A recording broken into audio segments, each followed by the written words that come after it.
So everybody, I built not one, but two, well, not just any car, but yeah, two Nissan Skyline GTRs. So without further ado, let's get started.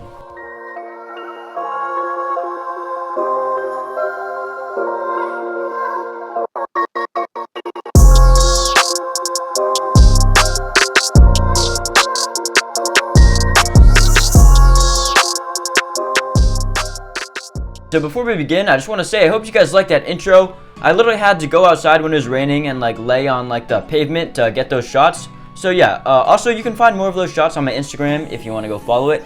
And yeah, so please like the video if you haven't already. So well, anyways, with that said, let's continue on with the cars.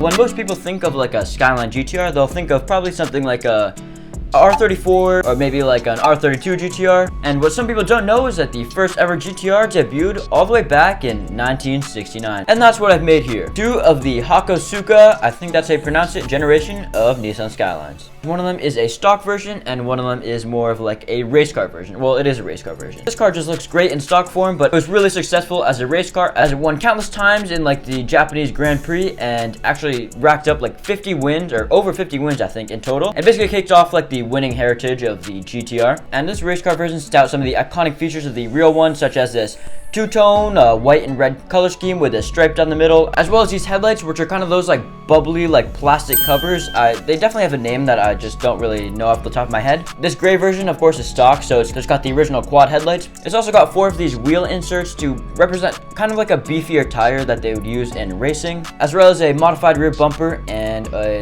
kind of duckbill style spoiler back here. And of course I can't forget the power plant of this car, which is going to be your Nissan S20, which is a naturally aspirated straight 6. I'm not sure about the power numbers on it, but it was definitely tuned up from the stock version, and it does have this golden valve cover. And so as cool as this race car version is, well, I still got to show you guys this other one, which is a stock version. Now, starting with the obvious, it's got the quad headlights as well as this bar in the middle of the grille that the race car version doesn't have, and these really iconic fender mounted mirrors, which a ton of old Japanese cars have. I'm really honestly not sure why they don't just mount them on the door, but they give these cars just such a classic touch and look really great on this model in my opinion. Now, this does also have opening doors and a simple interior, if I'm gonna be honest, but you do have to remember that this car came out actually in the 60s, albeit the late 60s. Yeah, it's of course a little bit of an old interior, but for the time I'd say it's not super basic. And I managed to make it fit 2 minifigures, even with this windshield, which I'm not a huge fan of because of how bulky it is, but it does fit 2 minifigures, also with hair or hat pieces. Now, this car also features these gray fender flares, which are only present in the Aston Martin DB5 Speed Champion set that came out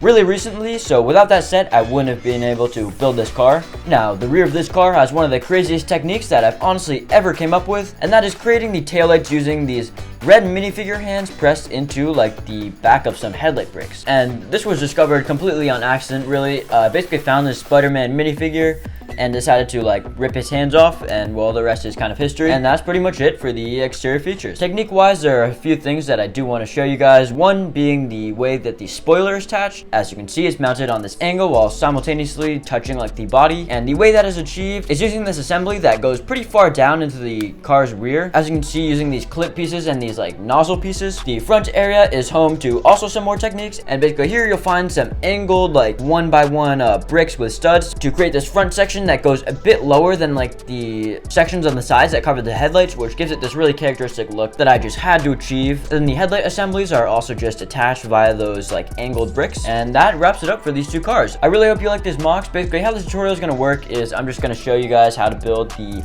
stock gray version, as well the modified version is of course really similar, and it just basically needs a modified paint scheme, a little bit of a different bumper, but all this is pretty self-explanatory, so I'm pretty sure you guys could figure it out. And with everything said, let's, well, get to the tutorial.